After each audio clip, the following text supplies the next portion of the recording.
Uh, this Saturday, last Saturday, we had to reschedule the Eagle Adventure that we due to a snowstorm. So we do have um, a few seats available. If you're interested in that, go on horiconmarsh.org, the Friends website. You can sign up there. There's a small fee for that. I think it's $15 bus tour. So we'll be hitting 3 or 4 local eagle nests. Um, for those that are in the area, the eagle nest that had been south of Beaver Dam near Leipzig, there's 2 nests there within about a mile and a half. So the old one that's just south of Leipzig. So if you get on Highway J, there's a big communications tower. If you look directly to the east, that nest has been rebuilt this spring. The old nest on Meadow Road is there and still active. So that's we're seeing a lot more concentration of eagle nests. It used to be 4 or 5 river miles was kind of the cutting off point, the territory. Now it's getting smaller, and some of those nests are getting further and further away from water. So that's the good news. We got plenty of eagles in the area, and big recovery effort. March 1st, we're having our nest box seminar. If you're interested in volunteering there, no bird ID required. It'll just be kind of basically show people around. We'll have displays in the classroom. We'll have a display, bird club display there. I know Leslie, you had volunteered there, but if we can get another person or so, just to kind of help direct people, answer any questions maybe on the marsh or birding in the area. So I'm going to be open up the seminar with speaking on wood ducks. I believe our middle speaker is going to be, I don't quite have her name here, but is going to speak on habitat and native plants, things you can do to enhance your yard and bring birds to your yard. And then the last one will be on bluebirds. And we have somebody from the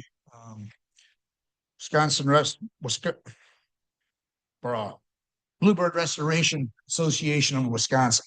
So they'll be speaking on bluebirds. March 16th, which is a Sunday, we'll have our early waterfowl field trip, and that will leave from the McDonald's in Beaver Dam, Highway 33 and 151. We'll start that at 8 o'clock. Just as another FYI, I'll be doing a duck identification class at River Edge over at Saukville, and that'll be March 4th. There's room there to sign up. And the March 4th will be the classroom part. That'll start at 4 o'clock. And then our field day will be March 8th at 8 o'clock as well. Brad Webb will be leading that. Let's see. So next month meeting is going to be a little bit different. We're going to have it on a Saturday. It'll be March 22nd. And we're going to do, I'll be doing a talk on wood ducks. And then we will go out and check on some of the nest boxes that we have around the building. So it'll be 45 minutes of talk, half hour, 45 minutes of talk. And then we're going to go out and do some actual nest checks and give us some practical hands-on experience about wood ducks. So it's not too much longer, and we'll start to get some waterfall coming back. So, and then April 1st and April 3rd, we're looking for volunteers to help out with Little Naturalists and Adventure Academy on some birding and nest box things there. Give Liz a call on that.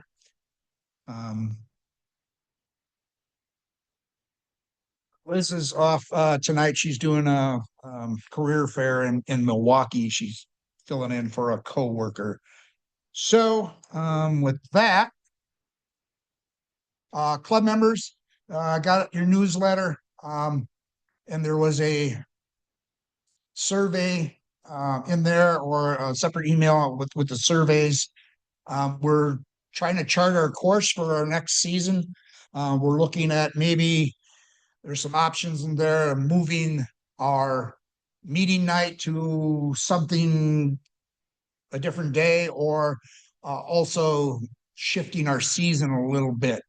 We want to get the membership input on that. So rather than going from September to May, we may go from April to October or November.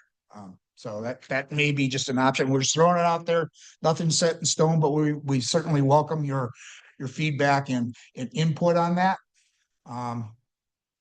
Along with anytime you ever see anybody that would be or have any ideas like, oh, I would like to hear about XYZ. I want to hear about this bird species. I want to hear about this place. This person here was a very good speaker. So always looking forward to suggestions. So tonight we had a very easy selection process. This was kind of a no-brainer. So we have our bird club members here, Angie Kirst and Barb Vockroth. I'm going to call them, they're our super volunteers here at the Horicon Marsh. So if you've been to any events around, they're kind of fixtures here. We love them. Great duo.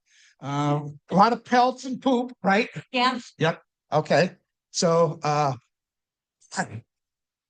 and it's, oh yes, and the dip netting queens. Yes. There hasn't been any requests lately. Yeah, I'm thankfully, because I didn't want to chop a hole in the ice for the run the dip nets.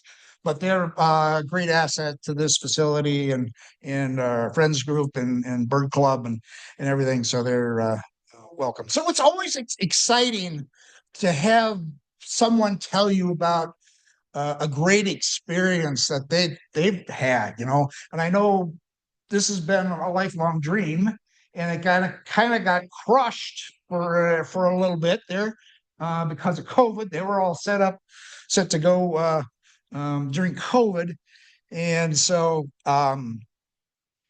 it's maybe a little bit sweeter, as you realize, you can do that.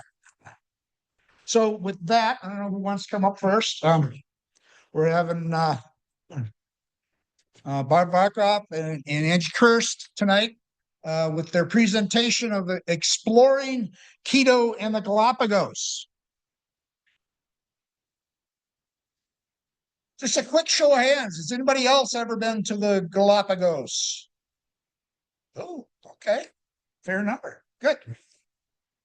So with that, Barb, take it away. Thank you, Jeff. And thank you all for being here tonight. This is really exciting to what we call, show our pictures. The pictures come from a lot of the members that went with us.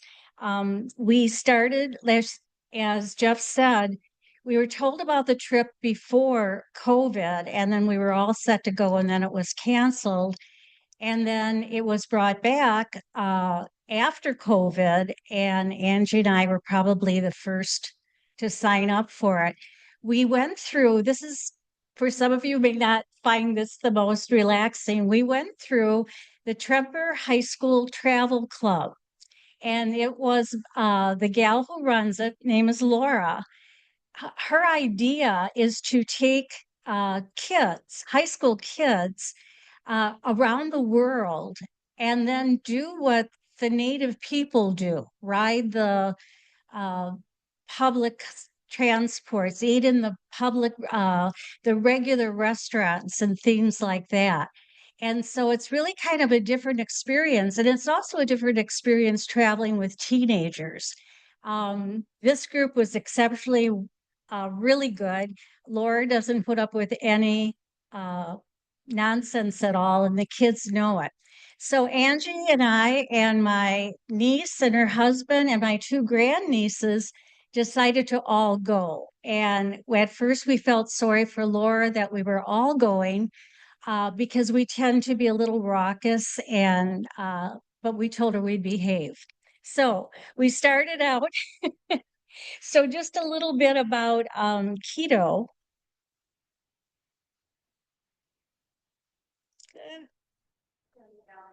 Down there, okay. Oh, sorry about that. There we go. Okay, Quito is the second largest city in Ecuador, and it sits right in the Andean foothills, and it's about around 2.8 million in the whole area. It just spreads out forever, and construction everywhere, and it's actually built on the foundations of an Inca ancient city. And it's right at the lower slope of the, and I don't speak Spanish, so if I murder these names, I apologize. At the Pichinacha volcano, and it's about 9,000 feet above sea level. And it was founded in the 16th century, and it is truly an old city. We got there late at night. Flights into Ecuador only go in the evening. Flights out of Ecuador only go in the morning. So you are kind of, set on when you're going to go in. Um, the Galapagos is actually 13 major islands. It covers 600 miles off the coast of Ecuador, and it's made up of 127 islands. And of course, they're not all. Uh, Okay. are we ready? Okay. Sorry. Um, up. Oh, I pressed too hard. Sorry. Yeah, you got a question. Right. Yeah. Okay. I got it now. Where am I? 3. I have all my notes there. Um, we went to a beautiful place. It's called the it's Intinan Museum, and it's actually a cultural center. It's kind of like in Hawaii where they have the cultural center that you go to. And this one is located right on the equator. And I'll explain that in a minute. It is just an absolutely beautiful center. They have the totem forest there. I read somewhere there's like 22 indigenous peoples that live in Ecuador. And so these totems are all to their sun god, which was the center of their religion. It's a permanent exhibition, and it is focuses around the equator. Uh, the people speak Quechua, and I asked one of our guides, I said, do the people, I knew they spoke Quechua, and I said, do the people still speak Quechua? And he said, you'll find it in the small villages, and a lot of the older people speak it. But again, it's one of those languages that's kind of dying, and so they're trying to keep it alive. They painted the equator when they first decided. It was a Frenchman that discovered that this is where the equator was, and it lined up. They painted a yellow line. But then as time went by and we had more scientific instruments to measure, they painted a red line. So if you go there, if you stand on the yellow line, you're not on the equator. So go stand on the red line, then you're on the equator. And the funny thing about this, we were told, oh, we're going to be so high up, it's going to be so cold. And so we all, we brought these stupid jackets and everything. We get off the bus and the sun is shining and you're so close to the sun. It was absolutely a beautiful, beautiful day.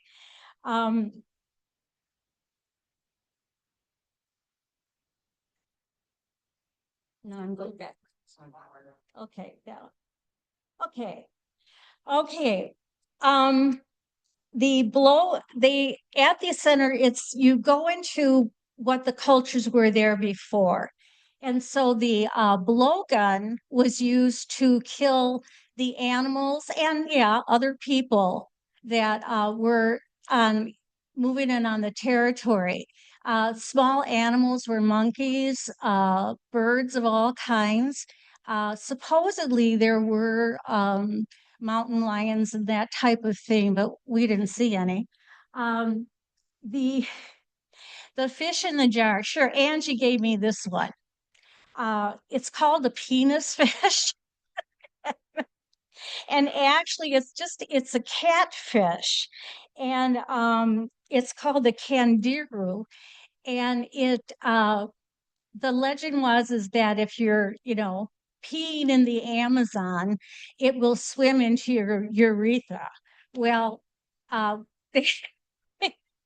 so you could see these high school kids going, ugh. And but we looked it up and it's not true. It does swim and it attaches itself. It has spikes on its gills and it will attach its gills to other fish and then suck the blood out of them. And it's kind of a neat thing. It's very transparent and it will spin around so that it can catch the gills of the other fish. Um, it only is about 1 to 2 inches long, but and there have been we don't know of any cases of the other thing. So this the burial, if you can, is she yeah, over there. Um, is it the shrunken heads? These are real shrunken heads, and if you want to know how to do it, you can. It is on the internet. And I'll give you a quick, if you want to jot this down, I'll give you a quick recipe. Uh, they remove the heads from the neck. They remove the flesh. They boil the head in water with leaves and herbs. You want it to smell good. And then they dry it and then they put seeds and rocks inside the skull and sand and kind of mold it back to a human head. And then they will take the flesh and put it back on. I really kind of wondered why why they did that. It's actually a religious thing. They do this so that the spirit of their enemies won't come back to harm their women and children. And I know the Milwaukee Museum had one and they removed it for cultural reasons. So because this is a cultural center, they do have them there. So you can kind of see them. And then that's a sloth, which is also, its head has been shrunken. And it was interesting. It was kind of fun to see that. I was surprised they did have the shrunken heads, but I guess they have permission to have it.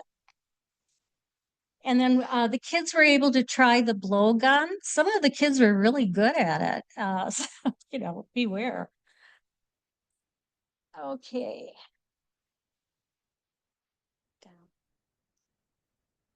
This is a traditional burial center. It's by the Shura people, And they are a large indigenous tribe.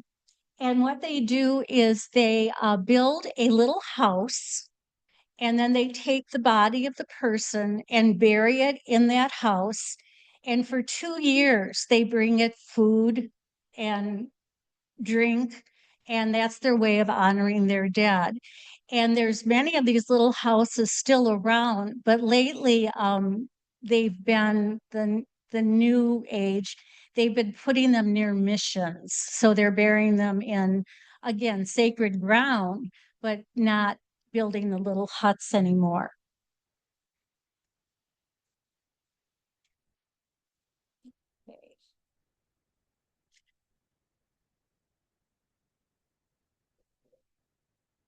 Did I get them all? Yeah. Now Angie's going to explain. Look back at the beginning of our here, this way. Oh, the totems. Oh, did you want to talk about the totems? No, I did already. Okay, so we need to go. Okay. It's not working. Too far. Oh, wait. Oh, it is moving. Yeah. I was thinking, oh, Yeah, never go back mind. up. I didn't Don't know it was look- moving up there, but it wasn't moving. Okay, here we are. Okay. So at the center, you do these experiments to prove that you are on the equator. And the experiment, okay, these are videos. Can I not get the videos to work then? Because I can't work it from here. That one. Okay, perfect. You got it first. Okay. So what they did was they're trying to prove the Coriolis effect because they have the equator line, and then on the north side of the line, the the drain, the leaves will go down the drain in a clockwise direction, and on the south side of the line, it goes in a counterclockwise direction. But quite honestly, the Coriolis effect is at its least strength at the equator. So it's kind of a trick, kind of similar to the. So it depends on the shape of the container, the sink, and also how you pour the water in as to which direction you can get it to go. But it does show the kids the Coriolis effect, which has to do with the air patterns on the northern hemisphere and southern hemisphere. And then also they had an experiment where you could balance an egg on the head of a nail. And the idea was, that's not a video. And the idea was that uh, you're at the center, and that you should be able to balance it. But quite honestly, you just need to figure out where the egg white and the and just kind of settle it and get it centered and put it on the egg. And it has nothing to do really with being on the. And then there is a video on the. Oh, yeah. Oh, I have to hit the back one. There we. Oop. There we go. And that was Karen, Barb's niece. And they're saying that it's supposed to be very hard to walk on a straight line because you're being pulled from either side. Right? And again, it's probably mostly in your head because the effect, the Coriolis effect is very weak, like I said, at the equator. But Karen, I think, did a good job of walking the line. So, and actually the GPS has actually found it, like Barb said, to be in a different spot than what some of these lines are at the museum. So, hey, Barb. I can't walk a straight line with my eyes open, so I didn't do that. Down, arrow down.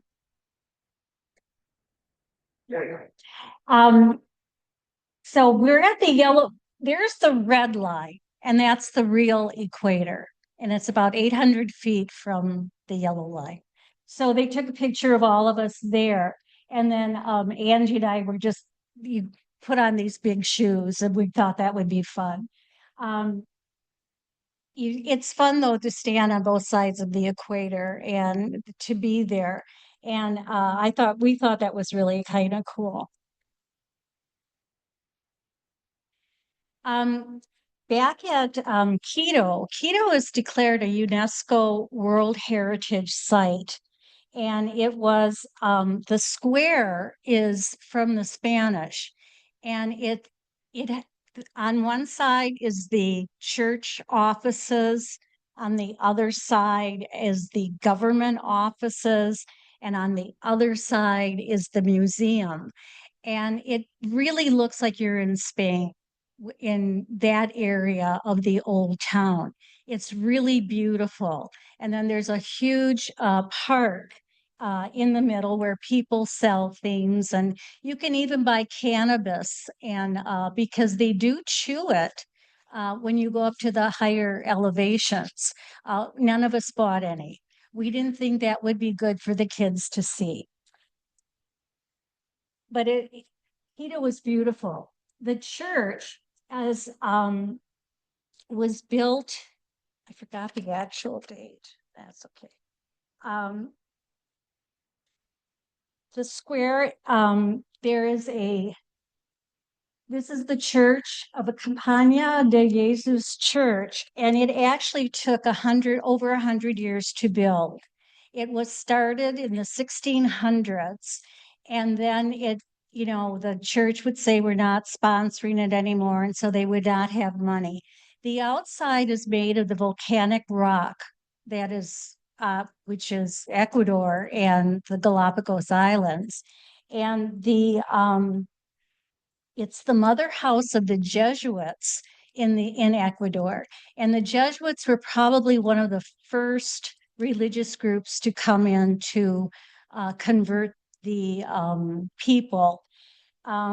It's the gold is real gold. It's 23 karat sheets of gold that are in the church. You walk in and it's just amazing. It's beautiful. It took 160 years to build, and the wood is cedar. And the design was by a gentleman in Italy, and then several architects and other people from the old world came to help build it. And it was stopped for a while, like I said, because the church said it was getting too expensive.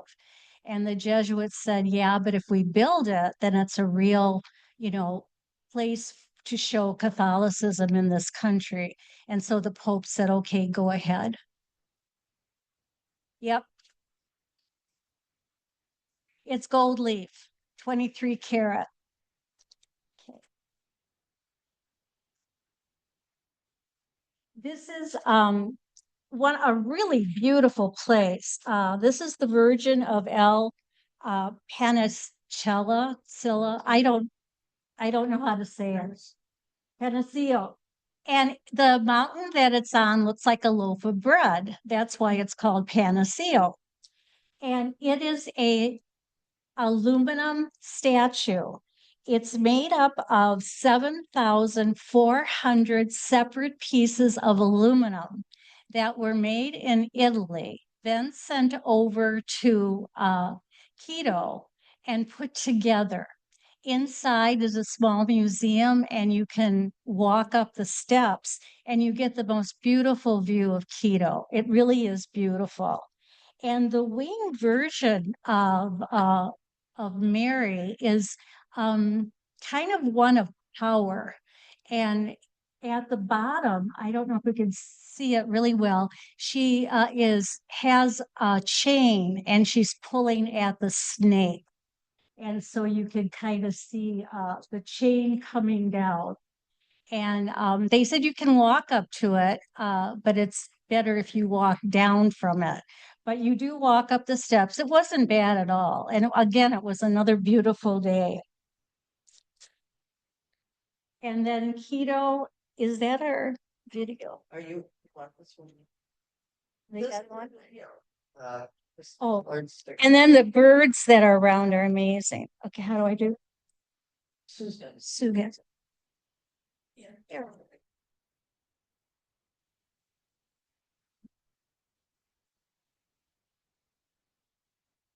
He's singing.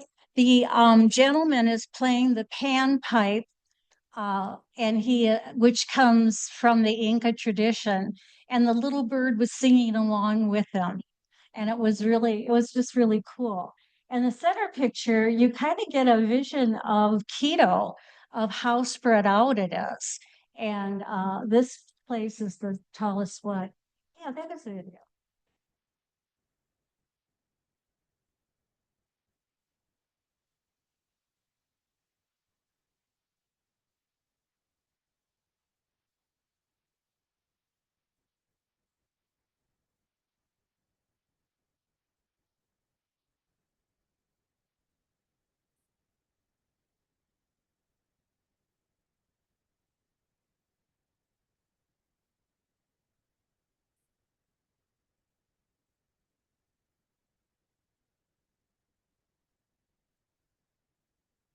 Thanks.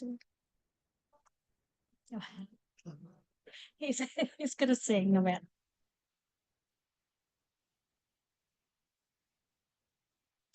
Um, we're just going to get into a little bit of the food. This is a potato soup. It is delicious. Uh, this was our first meal in Quito, and it was unbelievable. And the little yellow things are the kernels of corn. And we couldn't figure out how they did it. We have a feeling it's corn nuts, and then they boil them and then fry them because they're just delicious. And that's often a side on a lot of the food that you get there.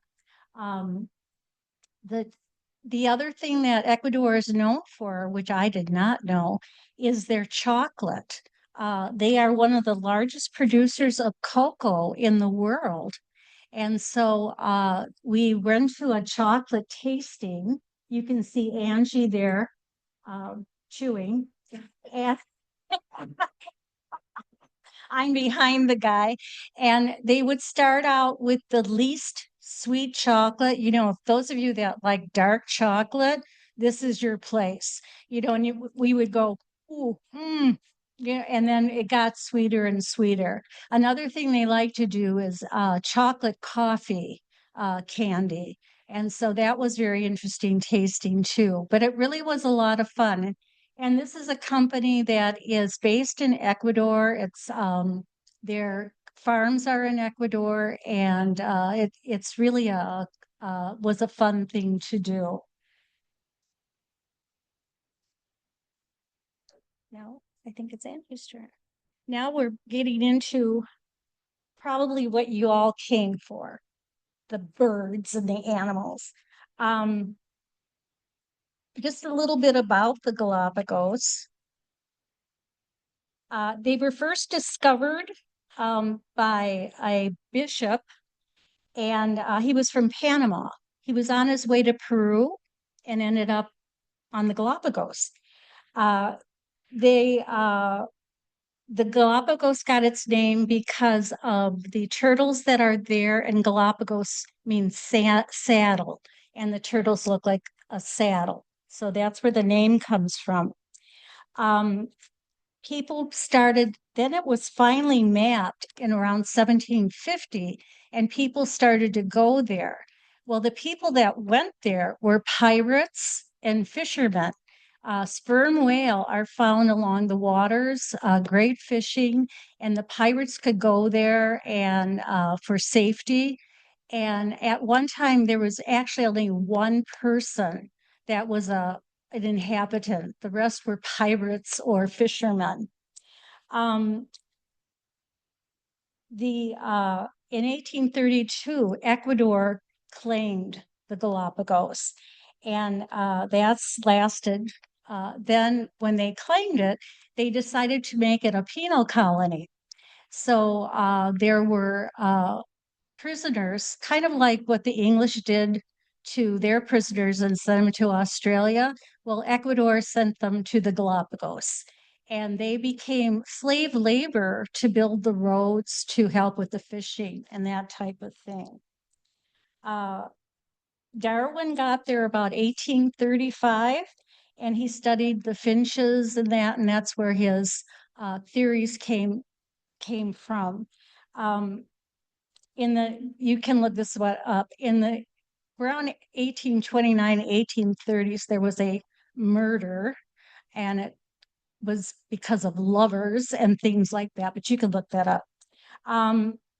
Then during World War II, it became a military base on Balta Island. And then finally in 1959, it was declared a national park. So that's the history of the islands themselves.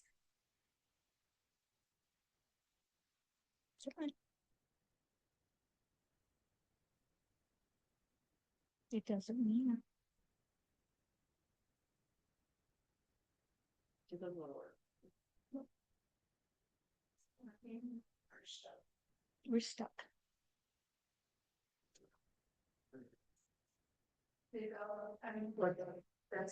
Oh, there it is. Yeah. The island, San Cristobal, is the largest island, the fifth largest island. And it's actually was 3 or 4 volcanoes that all kind of came together. And it's it's named after the patron saint of seafarers, Saint Christopher. Darwin this is where he first went ashore. There's only about 5,400 permanent residents, but it is a very important island. This is where their government is, their university, their 2 large fishing companies are there. So it's probably the most of the economic of the Galapagos Island.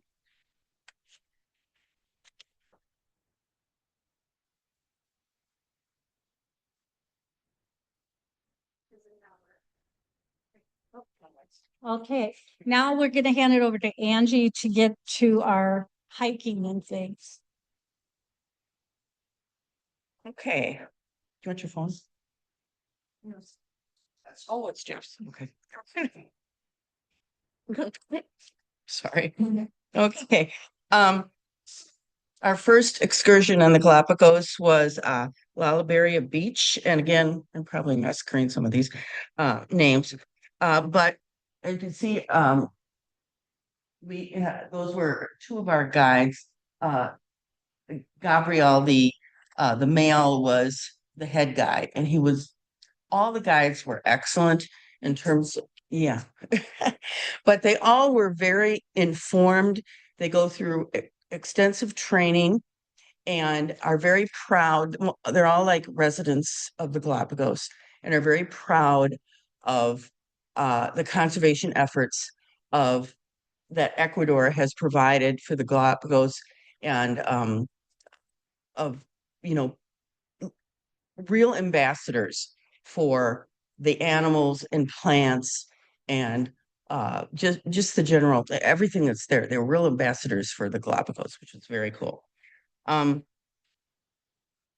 So our first Lalaberia, by the way, means sea lion.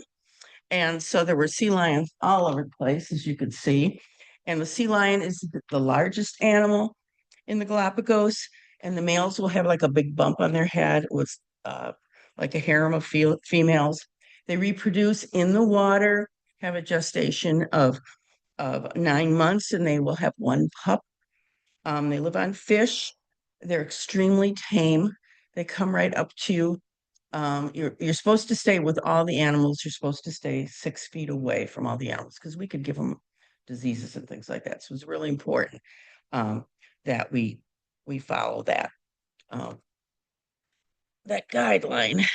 And okay. Oh, okay. Thank you. Yeah. And then we went snorkeling. And it was the water was kind of rough, and it was kind of a cloudy day. So, and they didn't really train us at all. I think they assumed we knew what we were doing.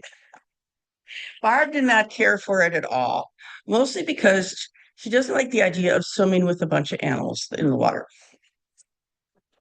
Me, on the other hand, I'm like, oh, this is so cool. And so, but it was kind of rough. And so you go out, and then you weren't supposed to touch, they didn't give us flippers. So you weren't supposed to touch the coral because you can damage the coral, not supposed to walk on it. And so, and then they had us these kind of blow up life preservers, and they didn't tell us that you had to keep on blowing it up. And so mine kind of deflated and I'm paddling in, and stuff like that. But regardless, we saw the fish were amazing. I did not have a GoPro on because I figured I just needed to deal with doing the snorkeling. But other people did that were there, and so they took pictures. The bicolored parrotfish, beautiful fish, has fused teeth, and they will scrape the algae off of the coral, but then also in that, while they're doing that, they create sand, and so they're kind of sand producers for the area. The Galapagos green turtle is the only turtle that will lay eggs on land at the Galapagos. The female will lay 50 to 80 eggs. It takes her 2 weeks to do it. She might come back and forth about 8 times. When they hatch, they are definitely prey for about everything from crabs to sharks. And it's better if they can, scamper out during the night as opposed to during the day. The marbled ray, they're about say 2 centimeters or 2 meters in size, and they will eat crustaceans and small fish, and they're oftentimes found at the bottom. Then you can see the sea lion there, and the guinea fowl the puffer fish will blow up, themselves, so they make themselves look bigger if they feel they're being attacked. Okay, did I miss? No, I didn't. Okay. I think the next one. And this is a video right here. And that's of the sea lions. They were just laying all over the place there. And they will kind of bark. And then the other one is a frigate bird. And the frigate bird, this was a magnificent frigate as opposed to the great frigate. The magnificent frigate is bigger. And it is the largest wingspan to weight of any bird on Earth. And they're very cool to watch. They eat fish, small crustaceans, and the newly hatched green turtles. Breeding can occur anytime.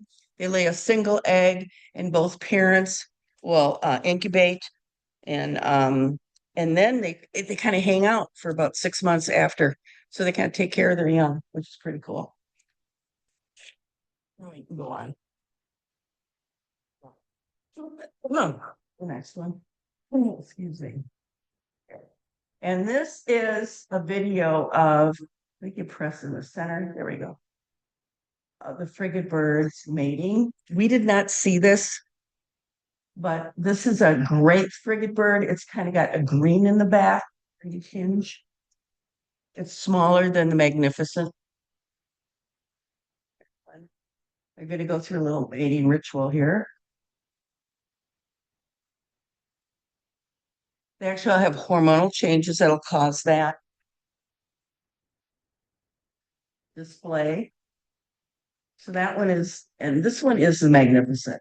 And he's a little purple in that. It's got to be Randy. It's got to be. And that's where they all are. Then they'll all do it together, all the guys. Notice they haven't attracted any females. Okay, we can move on to. Yeah, we can move on to the next one. Unless there we go. Oh, do you have to go through the whole thing? Maybe I can try. No, it's not working. Okay, here we are. And then we went to the San Cristobal Interpretation Center. They explained real nicely how the islands developed along the tectonic plates, and how the islands, the further east are the older ones, the further west are the younger ones. So eventually the east ones will go back under the water as new like volcanoes erupt and they go up the tectonic plate, which is cool. Interesting thing about the prickly pear is the size of the prickly pear depends oftentimes on the predators. So the really tall prickly pear, and those are like, you know, hard spines that are on the in the trunk. They will be in more arid regions where the saddleback tortoises are with long necks. So they can't get, because if this prickly pear were there, they'd totally be eaten up and then there wouldn't be any prickly pears left. So so these this is where it's more arid. The smaller prickly pear would be where it is more uh there's more vegetation, lower vegetation, and that's where you have the domed tortoises. And then over to the far right, there's a lot of Galapagos cotton, and those are the biggest flowers on the Galapagos. And the seeds will burst out and they will have cotton in it's actual cotton. And then the finches use that to line their nests.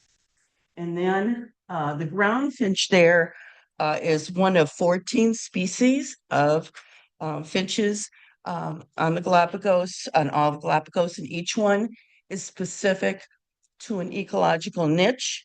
You have the small, medium, and large ground finches, and they'll eat a variety of things from seeds to nectar to fruit. And then you have other interesting ones like the sharp-beaked finch will eat lice off of blue-footed boobies. And then, but they also attack the neck and the back and will pierce the back and drink the blood. So they're kind of like vampire finches, which is interesting. And then there's a woodpecker finch that will use cactus spines to dig into wood to get beetles. So they actually use a tool, which is pretty amazing, I think. And then we have the San Cristobal lava lizard. There are 7 species of lava lizards around the various islands. The male is bigger and has that kind of orangish and kind of orange patch under the neck and along the side. And the female, they're both lined though, you just don't see it. The male from the angle, and the female doesn't have the orange coloring. And then you have the smooth-billed Ani, and that was introduced in 1960 to eat ticks off of cattle. But unfortunately, it doesn't really do that. What it does is it destroys some of the finch nests and it eats all the, it's an invasive species right now because it eats, the other animals that were there. It takes what they eat. And so they're trying to control that population of the smooth-billed otter. And it is a cuckoo. It's related to the cuckoo family. Okay, we can move on. Oh, I know. Jeff, I want some help with that. The bird on top, we got a picture of that, but I wasn't quite sure if it was a flycatcher or a warbler. And you would know from looking at it, maybe not. I was going by the beak. I don't know the beaks and stuff. Warblers, so that would probably be, I was thinking maybe a female yellow warbler.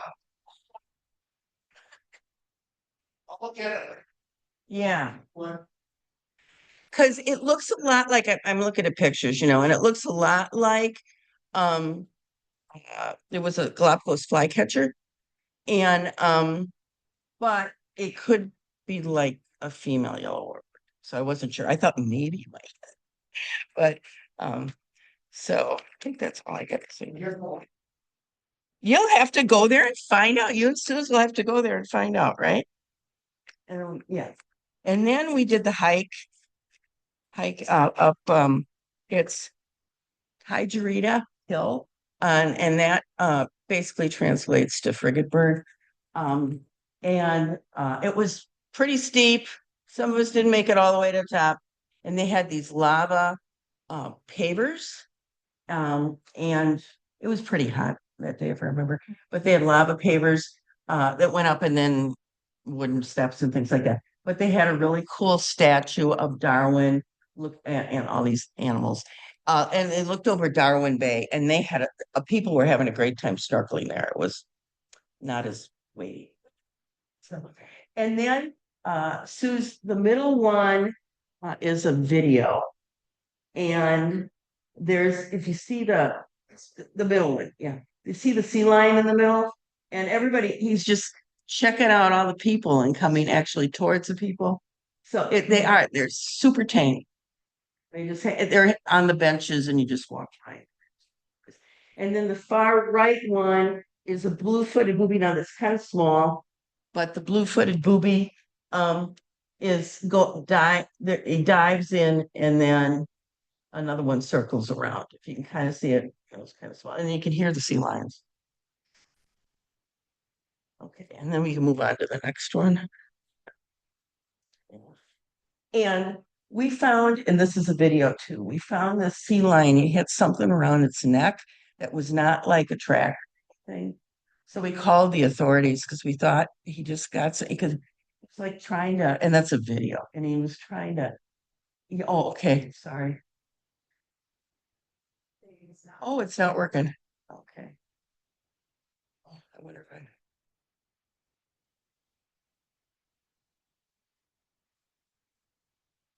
Okay, I'm gonna. If you see an animal in distress, they do encourage you to Yeah. contact Thank you.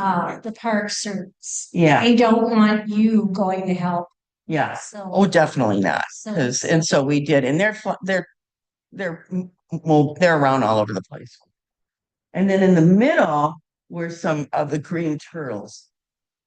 You can see them there at the top right now. And then there were some, and there's a couple that you will see it. And they were right in the city.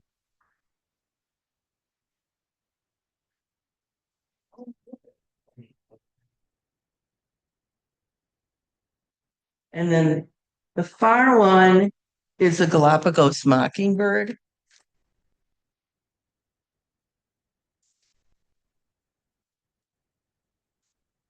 And he's tweeting a little bit there. And we can go to the next one because there's a better one up front. Oh, see that. And over here, yeah. And that is a Galapagos mockingbird. There's 4 species of mockingbirds on the Galapagos, and they will eat almost anything. Invertebrates, baby turtles, eggs, ticks off iguanas. And they will mimic the Ani. So consider that they figured that out. And Ani just came in 1916, which is pretty cool. And their group stays together as a family, and actually the older siblings will feed the young.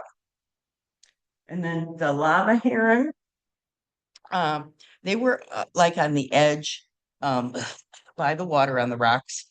And they will eat the Sally Lightfoot crab, which is a crab that floats around. They're bright orange, and as they get older, they get brighter. And the reason why they're called Sally Lightfoot is because they look like they're walking on water, but they're kind of just hopping from rock to rock. So they will eat those. And so both of them are there. And they also eat lizards and insects, and they actually may jump and dive in the water to feed too. They are solitary nesters in the mangroves, and they will lay 1 to 3 eggs, and they'll breed oftentimes more than once a year. So, okay, we can go on. And both of those are the heron. Okay, then we traveled by speedboat, and there is a video there on the boat. Yeah, we traveled by speedboat. It's like a couple hours between islands. So you first have to get on a little boat, then you get on a speedboat. And I did not take too well to that. So I was the first one to toss lunch, and they threw me in the back so I could get some air. And what I was so happy. But Dramamine did absolutely nothing to help. So Karen, Barb's niece, was nice enough to give me her prescription stuff, and that worked like a charm. That was wonderful. So, but yeah, went to Santa Cruz, and then the next one. And Santa Cruz is the largest, most developed town. It has the large, it has the most, Santa Cruz has the most population of all of, about half the population lives in Santa Cruz. And the town, Puerto Ayora, is the biggest town in the Galapagos. And the farmers on the whole island, they raise cattle. They'll also make avocados, coffee, sugarcane, bananas, oranges, and lemons. But then everything else, a lot of what they get, they have, has to be shipped in. And so you're limited with a lot of things. Um, uh, and then a picture here, you have the brown pelican. The brown pelican will breed in small colonies, either like in mangroves or individually by themselves. Oftentimes you see several of them in a tree. 2 to 3 eggs, and both parents will incubate and they breed year round and they will filter, similar to our pelicans will filter, fish and small crustaceans. And then on the right, that is a video. At night the pier, they have the lights on and you can see the sharks. Kind of should be able to whoop. And they will be I don't know if you can see them in here. They will be white tipped or like hammerheads sometimes. So now we go on to the next one then. Okay. And then there was Darwin Research Station. That's where I got these shirts. And Darwin, as Barb said, visited in 1835, and he was key to the development of the theory of evolution. He concluded that species could change over time as they adapt to new environments, which is a brand new idea with his origin of species. And as Barb said, he's well known for the finches, and he collected many specimens. He was there for 5 weeks in the Galapagos collecting specimens and developing his theories. Think about that, only 5 weeks, and you kind of change the whole idea of biology. A couple of plants that were interesting. There's a poison apple tree, which you should not sit under because the sap drips, which is latex, which can cause severe dermatitis. Also, you can't eat the apple because that's poisonous, but the tortoises can. So they will feed on the poison apple. And then the walking palm tree is interesting because it can actually move like 2 to 3 centimeters a year towards the light. And so the roots will move, and then the roots behind lift up and die. And so they can move up to 20 meters a year, which is pretty cool. Yeah, that's like a walking tree. Okay, and this is a video of a yellow warbler eating a worm, and he just that's the Galapagos yellow warblers, and they're very common. Yellow warblers just totaled that thing. And the next one are the Galapagos tortoises. Okay. There are 11 living species and 3 extinct, and they can live more than 150 years. They eat grasses, cactus, leaves, fruit, and the poison apple. They're a perfect example of adaptive radiation, where a species change to adapt to the environment. So each one is different in how they look or how their shell is. I mean, it's amazing. There's 2 basic types of shells. There's a saddle, and this is the saddle one, where you have the long necks, and so they can reach up and get higher vegetation. So they're going to be found in the lowlands, whereas the domed ones, where there's more rain stuff in the highlands, they will be found there because there's more vegetation closer to the ground. And then these are videos. Yeah. Videos. That one's eating. And the young, what they did is it's a breeding area. And so they would have all the different ages and different breeding areas.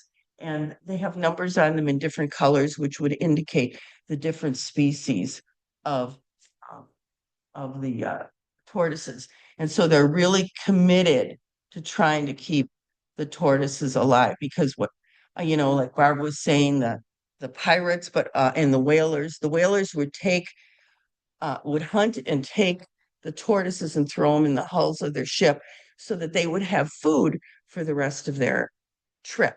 And so they hunted them so they were close to extinction, and they really feel strongly, very strongly, about maintaining and try to keep the species that are still alive alive. Okay. And then there's the icon, the conservation icon that made Galapagos popular in the United States, Lonesome George, and he was a Pinta.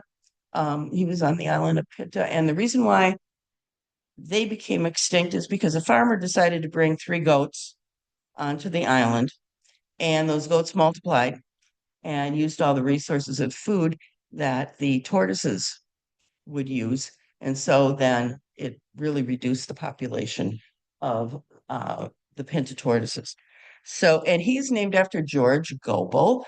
And some of you may remember he was a comedian at that time, that he was kind of a self-deprecating but very popular comedian. So he was named after him. And he, after 15 years with a female that they thought would mate with him, she did produce eggs, but they were infertile. And so they tried to match him genetically with a female that would be closer, but he did not reproduce with any of those. And so that failed. Okay.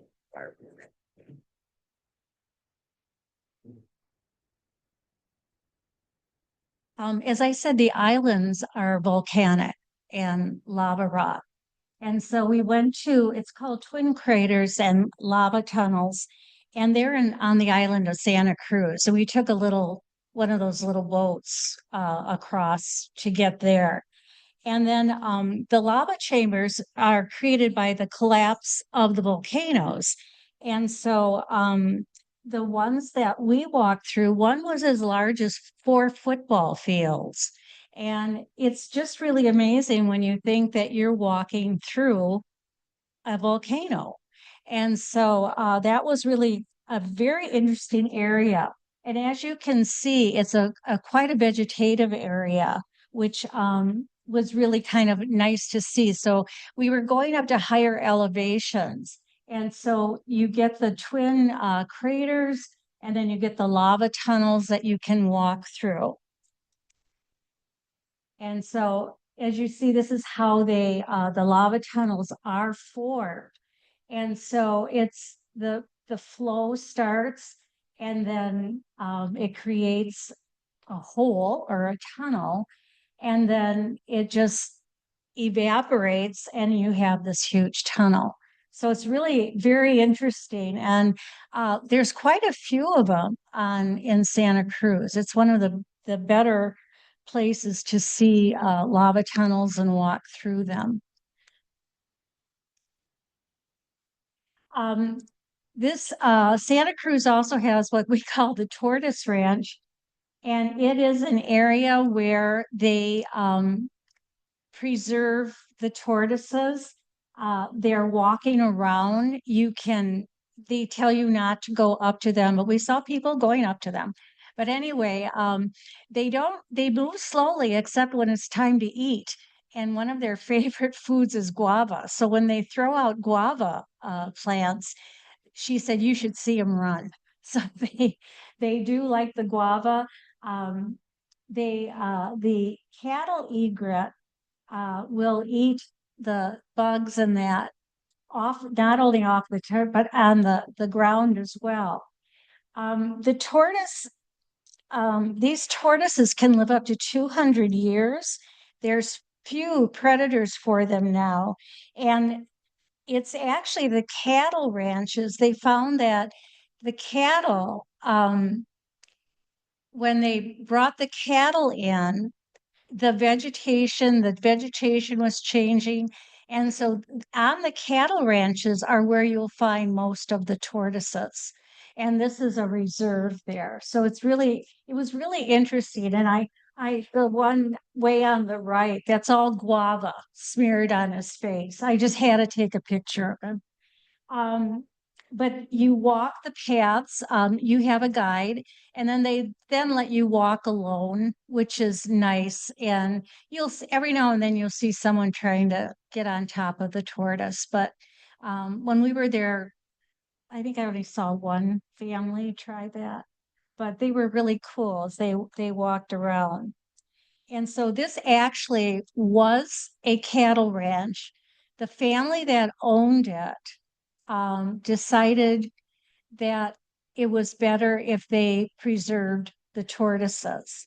And so they changed the cattle ranch into a tortoise reserve. And they just go. And the thing we asked is, do the females still go down to the sand? Because we're at a pretty high elevation to lay their eggs, and they do. It takes them 3 weeks to make their way down. They lay their eggs, and then I don't know how long it takes them to come back up. But I was just amazed at that's still, in there.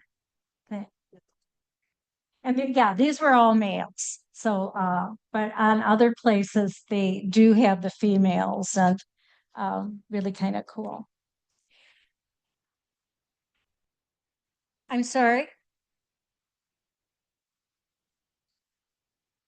Yeah, it was. You said they don't have much natural predators anymore. What they're red. Humans. Yeah, I think that's, yeah. Other than Then we went on to Isabela Island. It's the largest of all the islands. It's 62 miles big. It has under 2,000 inhabitants, and it straddles the equator. Um, there's different vegetative zones on Isabela than on the other islands, and it's actually new lava fields. Um, I kind of This was kind of my favorite island because it was just so lava. You'd see the black rocks and things like that, and it was really, really kind of cool. Um, there's lots and lots of fish there and that because it's right at the head of the Humboldt Current. And so a lot of fish, a lot of whales, a lot of sharks. And it's home to the mangrove trees. It's home to the marine iguanas and the land iguanas. And it's home to the boobies, the blue-footed boobies, which was my only reason for going. But anyway, and it also is home to the Darwin finches. So it's just it was a beautiful island.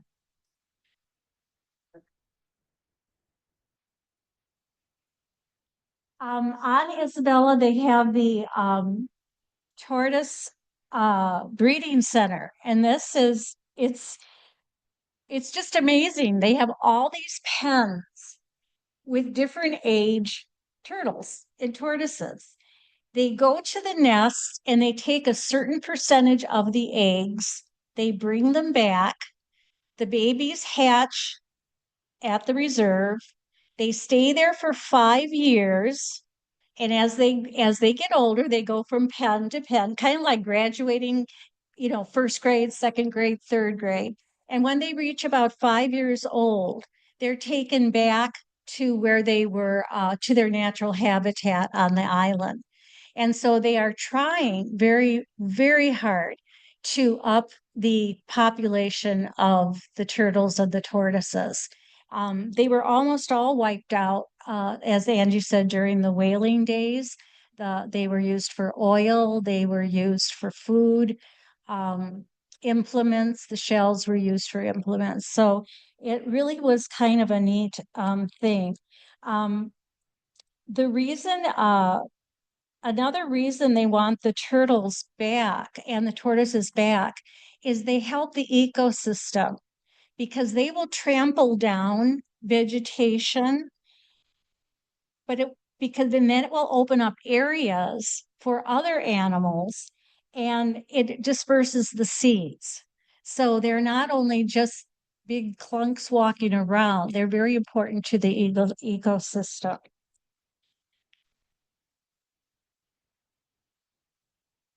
Yes, we had two.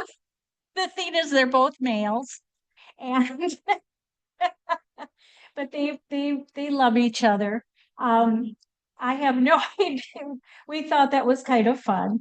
And then you can see in the below picture, a lot of the babies are, they gather together and then they feed them.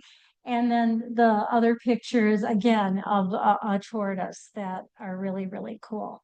And that at the reserve. So it's just a really beautiful reserve and you can just walk around and really, really neat. And I kind of called it the turtle zoo. No other animals there, but these beautiful uh, turtles that they're trying to save.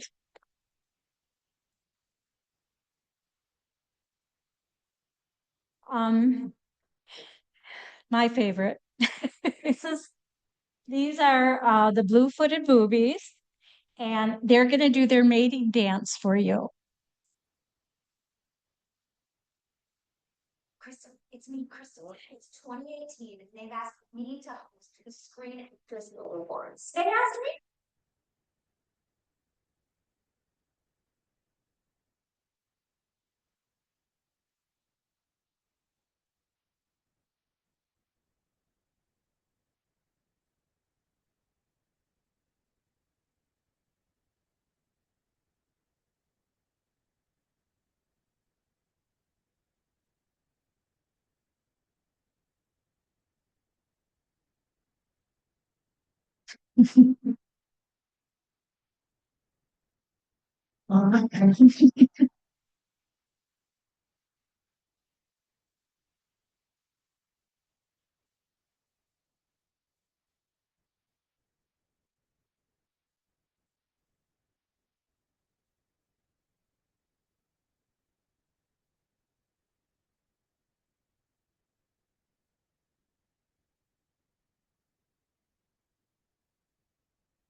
We found out also there are green-footed boobies and red-footed boobies, but I do not know if they do the same dance, but these guys do.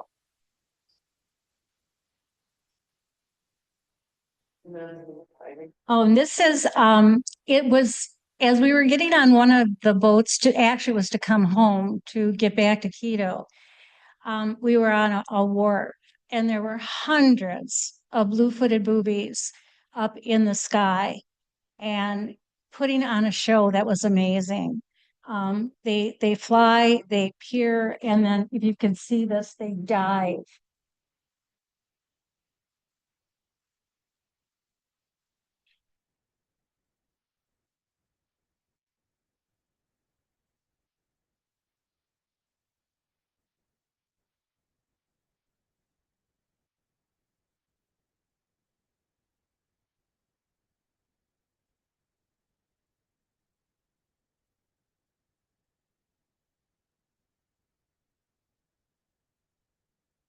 It was just so cool to see.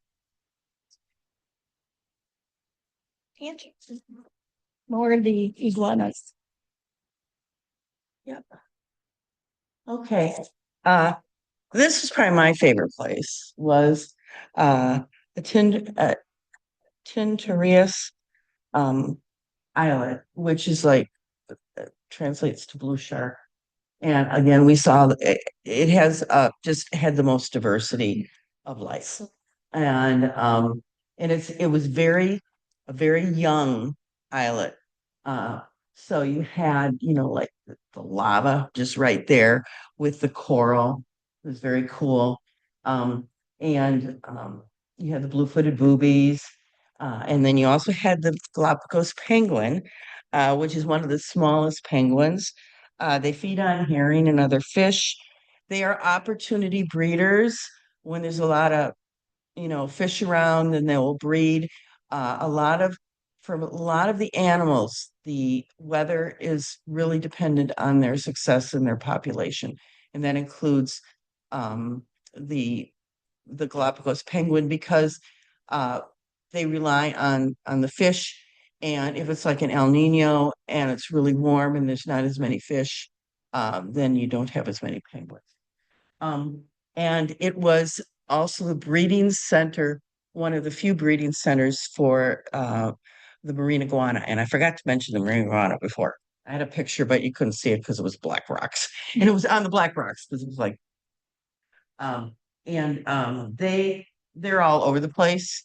And they're the only lizard that can actually, feed in the ocean. And one of the ways it can do that is because it snorts out, because otherwise it snorts out the salt. And so all the crusty stuff all over it is kind of like dried salt.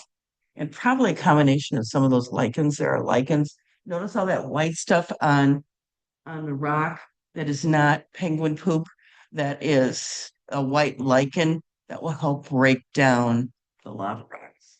And then, like I said, it was a big breeding center. So you have the Galapagos with the young, and the female will excavate a hole and lay up to 4 elongated, leathery eggs.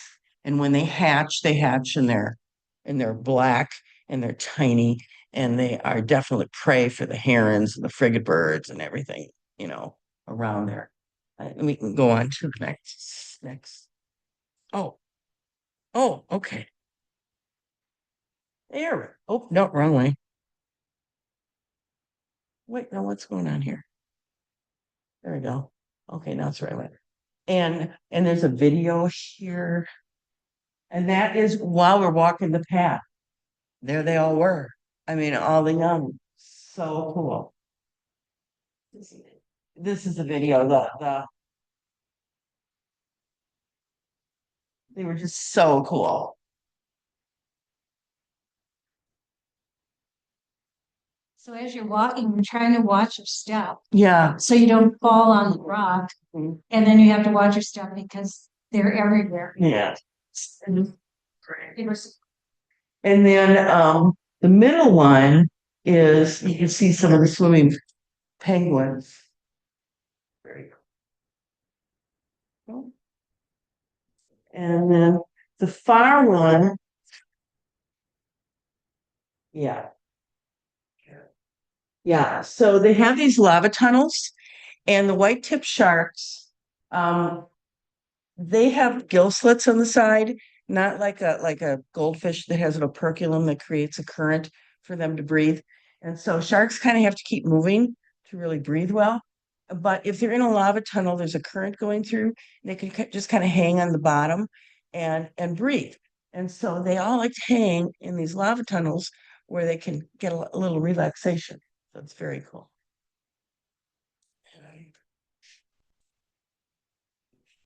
Okay. And then, okay, then there was snorkeling. Barb did not do this. no.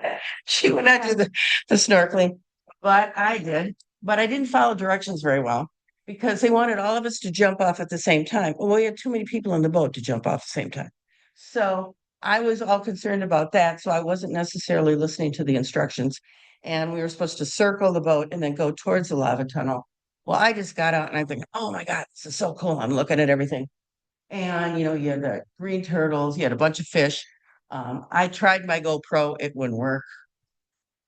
So these are all other people's fish pictures, but a bunch of fish, but I mean, just very cool. Sea lions, and again another marble ray. And but then I got up from looking and I'm thinking, I don't know all of these people at all. Where am I and where am I supposed to go? So fortunately, somebody was following me. And he said, well, do you want to go right to the boat because you're late? Or do you want to go through the lava tunnel? I said, I'm going through the lava tunnel. I said, but I just need to rest a little bit because I hyperventilated because I was nervous about in those masks, you kind of rebreathe your own air. But and so I had to do the lava tunnel. So the bottom one, that is a video, the lava tunnel. And so all the sharks are in the bottom and you swim above them. White-tipped sharks do not attack people, okay? Usually. So but it is so cool to go to see them. And then when I got past the lava tunnel, everybody was waiting for me in the boat. And, but it was a neat experience. But it was stressful at the same time. So Barb, you're next. You get that preserved.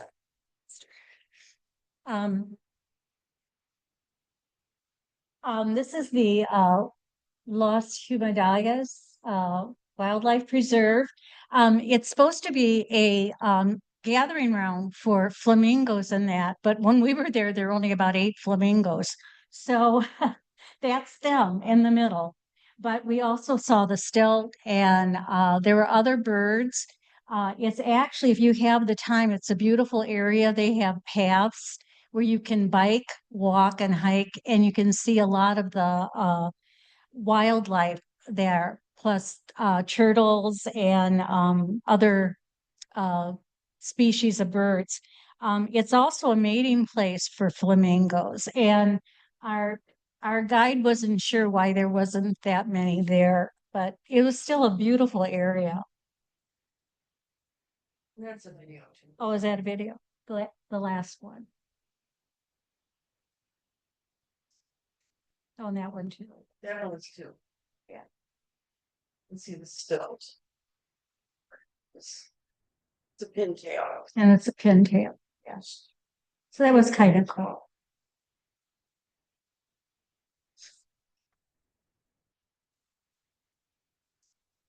Did I go to, yeah, I did. Okay. This is a church, which was really unusual. It's, the stained glass windows are, actually pictures of the animals of Galapagos. So you have, the tortoises on it, you have the iguanas, it's all the native wildlife. And so when the sun hits it, you have this it looks like you're almost in the water. It's so beautiful. And it's one of the newer churches. And we just thought it was really unique. It was a beautiful, and then over on the end, the immature night heron. What I loved about it, everywhere you walked, there was a beautiful creature. And that was just so amazing. So this is sunset on Isabela Island. We walked down there especially for the sunset. And you have the herons, you have, there were people walking around, absolutely beautiful area. And so that was our last night on Isabela.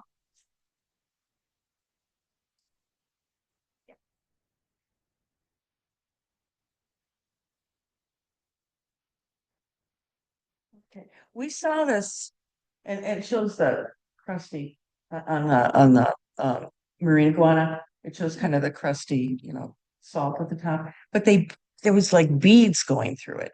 And I looked it up. I thought, did they actually tag them? And I couldn't find any information. If somebody just put it on it. I don't know.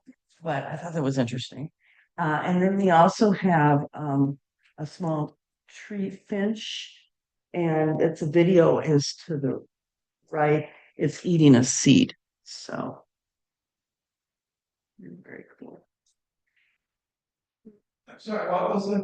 The tree finch. The one on the left is a marine iguana.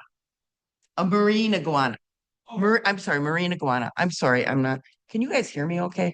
Okay, so. Huh? Is that iguana? I don't think so. No, no. It's okay.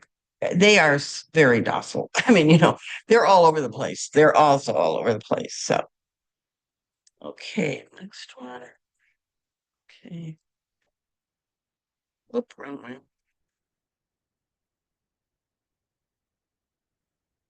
Okay, and then, well, Barb, did you want to talk about your experience? With what? Falling off the boat. Oh, You gotta tell. okay. Here. Uh, I brought back a souvenir, a scar on my leg. You jump from boat to boat, and I don't know the Spanish word for weight, but the person in front of me, uh, as she was jumping to the other boat, she fell. She was falling, and the boat, one of the boatmen, is grabbing me to pull me onto the other boat, and I was yelling, "Wait," because she was in my way. And at that moment, the boats separated.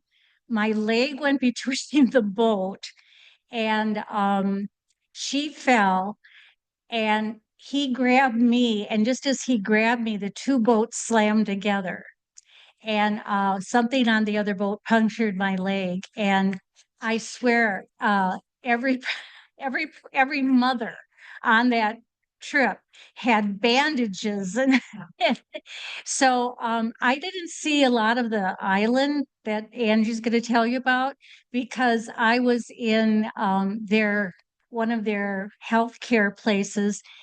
It is national health care. I did not pay a penny for the x-rays, for the um, care, for the stitches, for everything they did for me. What they didn't have was a tetanus shot. And so when we got back to the hotel, I had a doctor come to the hotel to give me a tetanus shot, and it cost me $35. So I praise their healthcare system. But yes, if you want to see it, I'll show it later. So this was kind of like our relaxation day, and it's Play de los Alamanes is the pronunciation for that. It's like a white sand beach. It was beautiful. Just kind of hung out there. There's a video here because I asked Gabrielle. I said, "Okay, what kind of bird is that?" It's hopping on the water. It was so cool. He's kind of dancing on the water there, and he told me it was a petrel, and I looked. It was a storm petrel, and it will dance on the water and grab fish and plankton and things like that. And then the middle one, we also had some stilts, and a lot of people had not seen stilts, and they were just amazed. They just thought they were the coolest thing. That's one bird I could talk about. So, and then this one, there were frigate birds all over the place. Sky. It was just so cool. It was a very peaceful day. For some. For some. That's okay. Whoop. Keep moving my way. Okay, come. Whoop.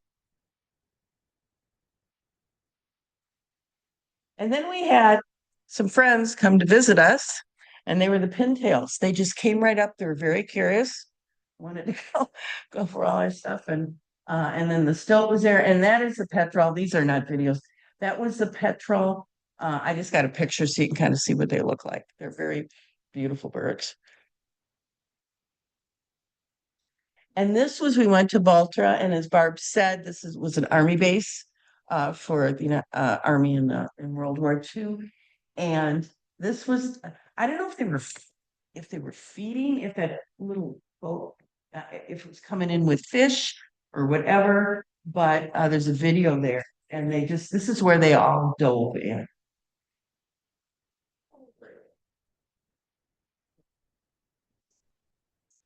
So cool to see. Those frigate birds? No, those are blue-footed boobies. Those are the boobies.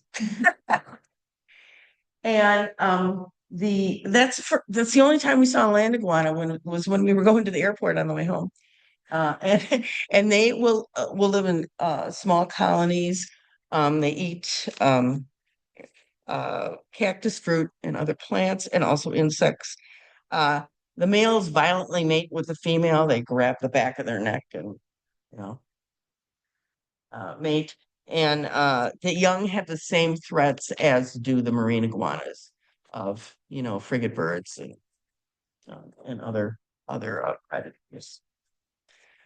Okay, then. Okay. Well, it doesn't want to work again.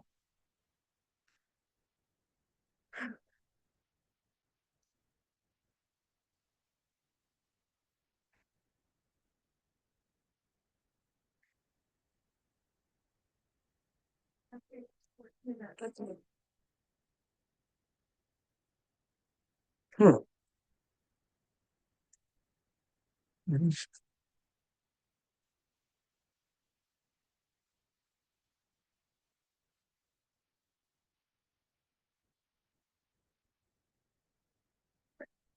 Oh, there.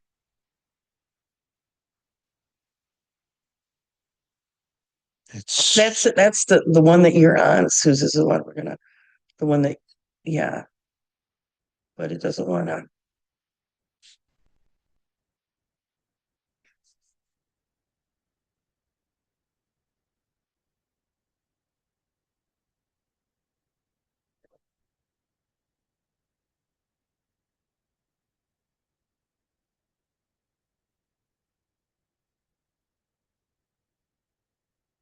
up here, Susan. Oh, perfect. Thank you. Thank you. Okay, then we went back to Quito, and that was the view from our room in the hotel. And that's one of the volcanoes. There are two of them that are close to Quito. And then the far right shows you all the green. It's getting greener as we're getting closer to the cloud forest, which where we visited next. And the Mindo cloud forest, the clouds are at the top of the mountain, so you get the condensation and rain that will, there's a video in the middle of and that is what creates these beautiful waterfalls that are crystal clear water that are just gorgeous. And then around them you have all sorts of orchids, um, and ferns, lots of epiphytes or the air plants. And then this beautiful butterfly, which is called a daggerwing. And then we saw this cool, I'm an insect person, so this really cool millipede. That's big, very cool.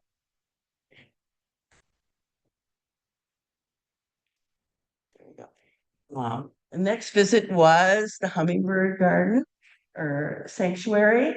And this is Chloe, our grandniece. And that's a video. And I'm not sure because they move kind of fast, it's hard. Yeah.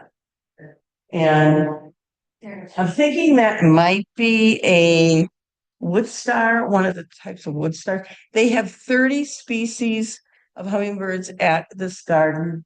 And there are 124 species of hummingbirds in it. So, and that's a video in the middle. And that one shows you how they feed them and yeah, they're just so speedy and amazing. And they just have just a bunch of different kind of feeders. And then the far right one is in slow motion. And that was brilliant. One of the students did that. So, and that is, I could figure it was a booted racket tail. You notice the tail is very cool.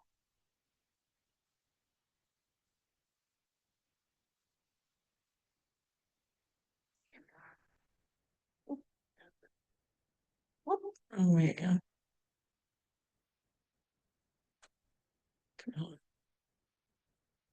Okay. There we go.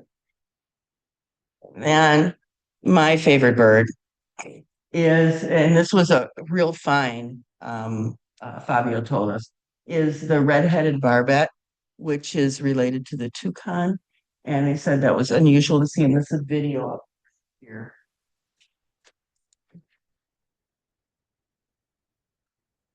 And they will nest in like holes in trees, and they eat like fruit with seeds. And then another really cool one was a rusted back orpandola. You hear them.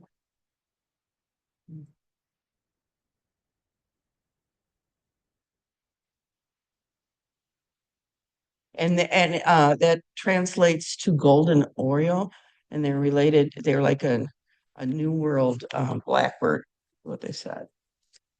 And let's see if I can get it right.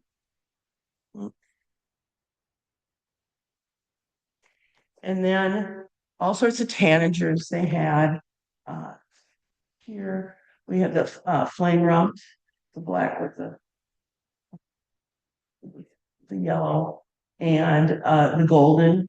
And then that one you have the masked tanager and other golden.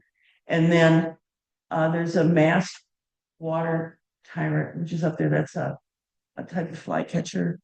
And the orange crown euphonia is a type of finch. They're beautiful, just gorgeous birds.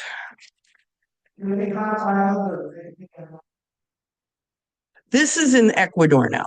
So notice the difference, the variety. Ecuador is just full of diversity.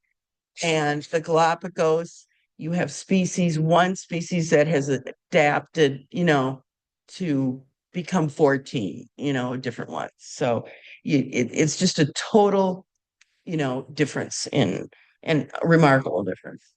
And then we have the butterfly sanctuary. Beautiful. That's where they feed the butterflies, and those would be the chrysalis. And you have the long wings are to the right, and then the clear wing and the blue morpho. That's an owl in the middle. It's a beautiful one. And then the far right, I could not find that one, but I thought that was the prettiest one in the upper right. And then I think one of them is a ginger plant. The other one is some type of orchid. And let's see, Barb.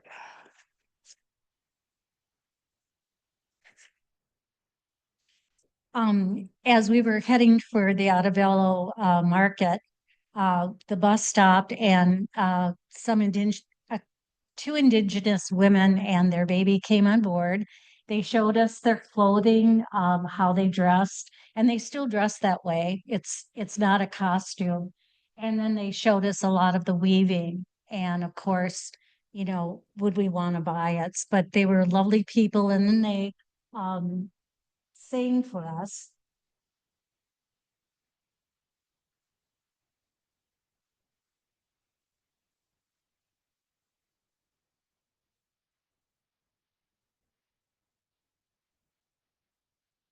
And that was kind of neat.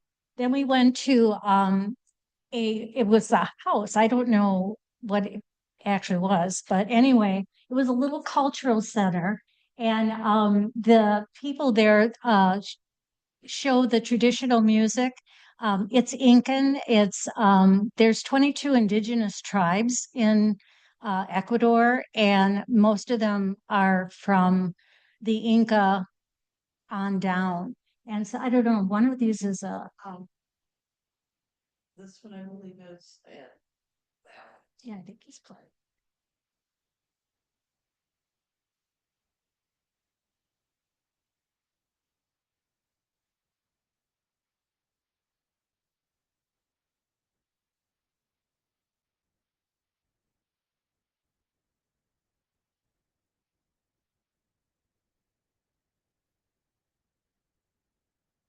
He's the Inca Bob Dylan.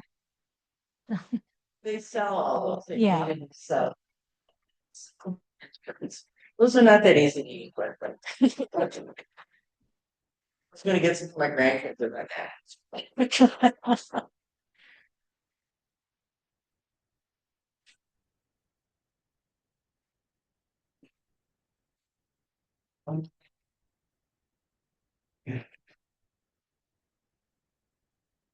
And I think there's also one of the black ones. Yeah. I think there's one. Right.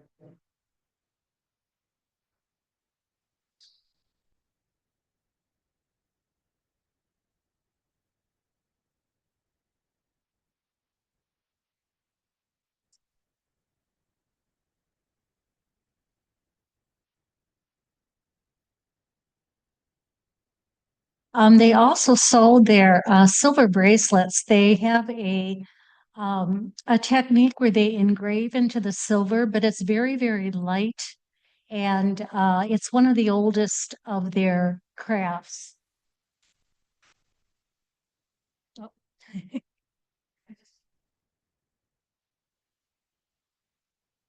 Oops. Tried to wait. Yeah, here we go. There we go.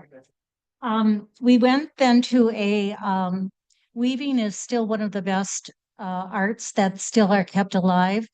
And they use the wool of the llama, and it comes in batches like that. And those of you that have done weaving, she actually took it and made it into yarn to show what it was. I think the middle one, right? And then this is the loom. They've been doing this for hundreds and hundreds of years. And the fibers were just beautiful. And she showed the fibers, and then they dye them with natural dyes.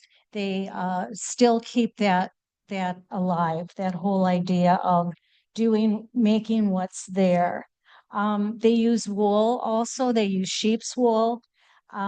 There's also called a backstrap weaving, where you actually put um, the loom on you, and you are standing and you do the weaving. And Panama hats are actually woven um, straw, and it takes quite a long time to make one. And they're not from Panama, they are from Ecuador. And they're called Panama hats because when the Panama Canal was being built, the workers needed something to cover their head. So they got the people of Ecuador, the weavers, to weave the straw and make Panama hats. It takes quite a long time. They're very expensive, but they're really cool.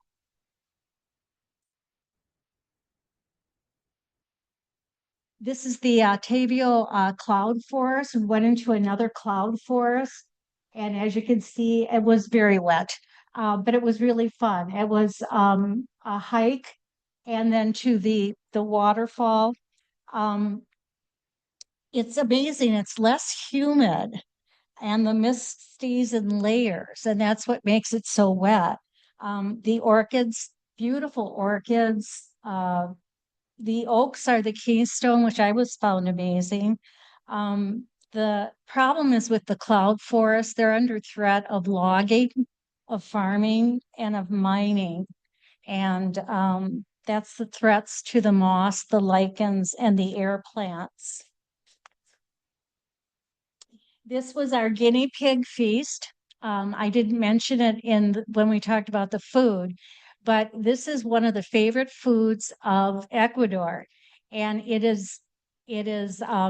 they raise guinea pigs in pens, and you can roast it, you can grill it, you can fry it, and it's often eaten on Sundays. You can also buy it as street food. We all tried it. Yeah, it tastes a little bit like chicken, but they come out and they present it in that form. And then they go back to the kitchen, and you hear this womp womp womp, and they're cracking up the bones. So, and then they bring it out all cut up in that, and we all tried it. It's usually served with that the corn nuts and potatoes and soup, and it's quite. They are very proud of that dish, and I think everybody tried it. I know our table did. We thought, what the heck, you know. It's also served though as street food, which I thought was interesting. On the street, you actually see guinea pig with a stick through it, and then it's just grilled. So, you know, and you eat it kind of like a corn dog. So,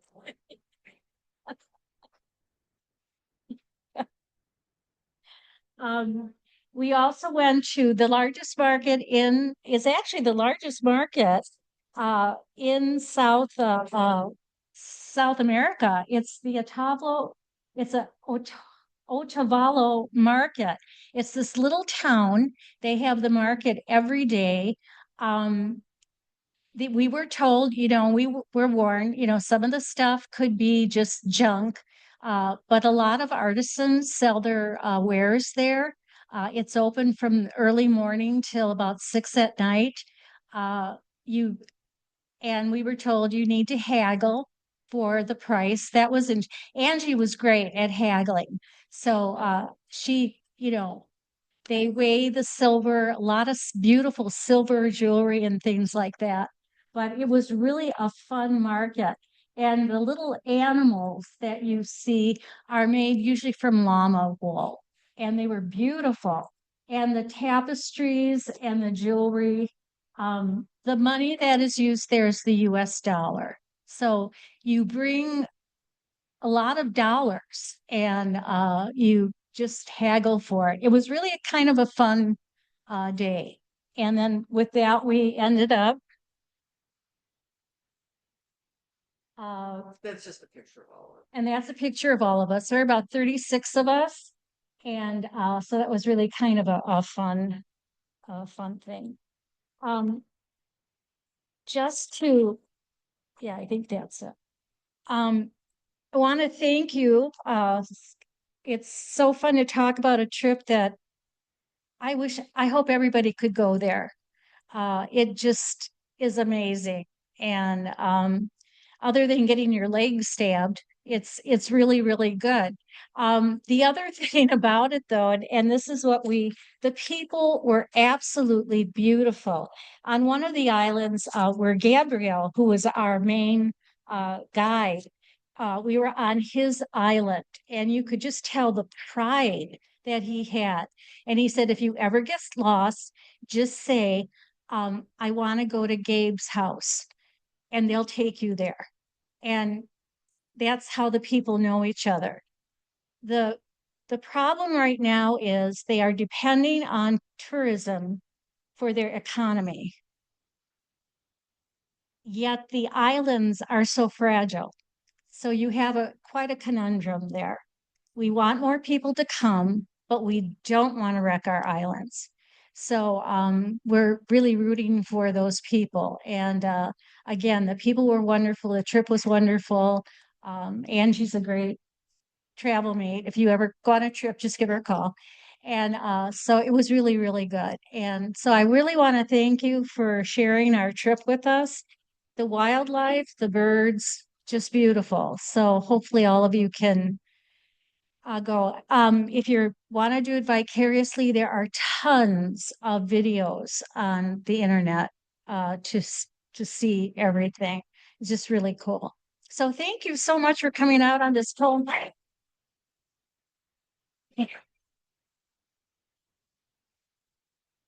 Do we have any questions either via Zoom or the live audience here?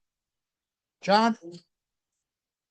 We went from June 16th to the 26th. They do say the best time to visit the Galapagos is from June through September.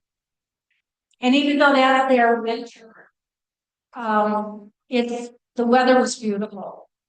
And we noticed a lot of school groups there, and I think they really encourage that so you can get the idea of conservation and everything to our young people. I thought it was really cool to see all the school groups there, young kids.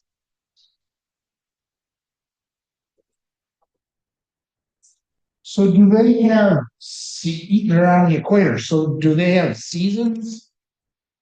Or is it weather pretty much the same? I think Yeah, they do say the winter gets a little cooler it might get rain. and more rain. Yeah. More of a rain and Yeah. season. Okay. And they do like feel the effects. El Nino really affects the animals. Yeah. The last one. And I'm general the decrease in population. This is a great book if you're going. This was like, I brought it, I was looking at everything else.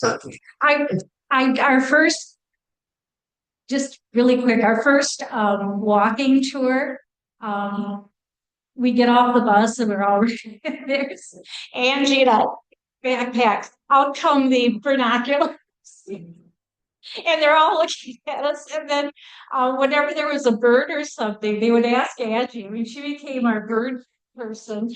And, we would try to explain certain things, but nobody else had binoculars. And we thought, how could you go to the Galapagos and not have binoculars? So that was a kind of a quirk. So, fine. Lori Larson said, thanks for sharing your trip. Nice job, ladies. Thank Yeah, I know how excited they were, when they first booked the trip, and then COVID happened, and then they're like, oh, we get to, yeah, And they said they closed down a lot of COVID for a very long time. Because you get that COVID there and everything was wiped out. So they told, and we thought we wouldn't be going you. at all. We thought they were going to close it down for good. But then they opened it up again. We're going to go. Going. I'm going to stop the Zoom. Yep. I'm going to say good night. Goodbye, everybody on Zoom. Tom O'Malley says, thanks for presentation. I've heard of Galapagos many years, but never watched a presentation. I'm sure we probably all watched that National Geographic special